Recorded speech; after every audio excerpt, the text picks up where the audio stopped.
pastikan sampai tamat SD, berarti umur berapa tahun tuh?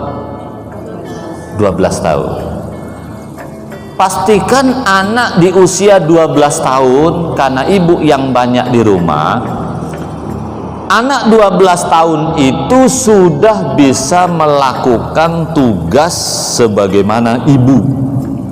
Bisa masak, bisa nyuci, bisa nyetrika, bisa ngepel, bisa gendong adiknya seperti kita dulu.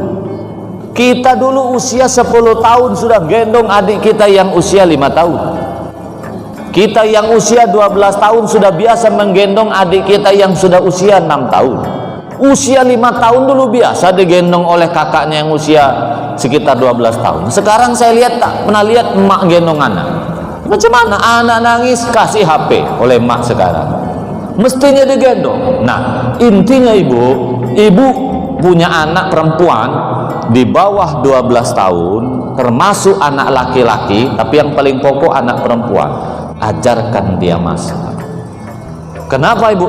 Karena yang dibutuhkan laki-laki suatu saat kalau sudah menikah, itulah yang wajib. Ibu nak jadi dokter anak kita perempuan, mau dokter, mau ustazah, mau hafal Quran, mau seperti apapun anak kita, bahkan anak kita jadi anggota DPR presiden sekalipun, itu bagi suami hanya tambahan. Yang dibutuhkan sebenarnya bisa masak, bisa nyuci, bisa melayani suami. Itu dicontohkan ke bapaknya dulu ya, ngepel, nyetrika, itulah yang dibutuhkan suami. Untuk kami dokter kalau masak pun gosong. Untuk apa suami istri bisa ini, bisa itu, bisa ini, bisa itu. Kalau bini ngepel pun tidak mau, seteru nyetrika pinggang sakit. Coba untuk apa terlalu pintar? Karena suami tak butuh bini yang pintar-pintar itu. Yang dibutuhkan suami itu yang bisa melaksanakan tugas sehari-hari. Malah suami itu suka dengan bini yang apa ya, yang bodoh-bodoh dikit. Nah itu suka suami itu. Untuk apa pintar? Nah kenapa ibu harus 12 tahun ke bawah ibu bisa mengajarkan tentang rumah tangga? Bu, kalau sudah 12 tahun ke atas susah ibu nak ngajari anak itu. Nggak apa-apa bu, nggak kepake di usia 15 tahun karena ibu tak ngajari. Nggak apa-apa anak ibu tak bisa melakukan apapun tugas sebagaimana ibu di usia 16 tahun, 17 tahun, bahkan kuliah. Tapi anak bisa dulu di bawah 12 tahun. Nanti kalau sudah menikah ilmu itu pasti ingat, tidak akan lupa. Ibu bayangkan anak sekarang tamat SD 12 tahun, masuk SMP. SMP yang nyetrikakan baju maknya pula. Apalagi masuk pondok pesantren, tamat SD. Zaman saya dulu masuk pondok masak sendiri, nyuci sendiri, semua sendiri. Zaman sekarang masuk pondok laundry, malah maknya ya Allah sibuk nah tiap minggu masuk pondok bawa pakaian kotor, ya Allah sibuk pula emaknya. Nah ini dampak. Katakanlah tamat pondok, tiba-tiba SMA-nya balik pula ke Jawa. Kapan ibu ngajari anak masak tuh? Ikut nenek-nenek manja pula luar biasa dengan cucunya. Kapan ibu ngajari masak itu? Nanti tamat SMA atau kuliah ketemu jodoh pula orang Jogja misalnya. Anak ibu nikah dengan seorang laki-laki, kapan anak itu bisa masak? Kuliah pun tidak masak, asing beli GoFood aja terus. Itulah yang banyaknya berantakan rumah tangga. Loh kok Pak Mariono tahu? Kan saya hari-hari menangani konflik rumah tangga. Itu yang bikin pening suami. Bini cantik tapi asik nasi padang saja terus. Loh sopo sing kuat? Paham maksud saya bu ya? Maka pastikan anak SD itu ibu bisa masak, karena itulah yang bisa ibu bisa lakukan. Bukan sekedar masak ibu. Katakanlah anak bisa masak sampai tamat SD, katakanlah SMP.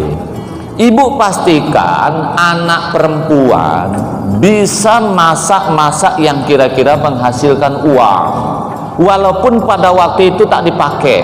Contoh, kalau anak ibu perempuan, Bu ya, ibu buka YouTube membuat bakso, daripada ibu selpang, sepang, kulu kiri, dapat duit pun tak jelas, ibu lebih bagus cari modal 300.000, anak latih jualan bakso. Jadi anak tuh ajari lu buat bakso, tonton YouTube, bakso sudah, miso, apalagi buat ketoprak. Sekarang Bu, YouTube tuh apa yang ibu mau pasti ada ilmunya. Buat pempek, apa saja. Suatu saat anak menikah, mana tahu suaminya 3 mati cepat. Kita nggak tahu nasib menantu kita suatu saat. Yang kedua, dibawa pelakor jahanam. Kita nggak tahu nasib anak kita perempuan. Yang ketiga, stroke yang tak bisa disembuhkan. Disitulah anak wanita akan tampil sebagai pahlawan, jualan bakso, jualan miso, jualan tekwan, jualan pempek, jualan ketoprak, menggantikan posisi ayahnya yang kurang ajar atau telah meninggal dunia.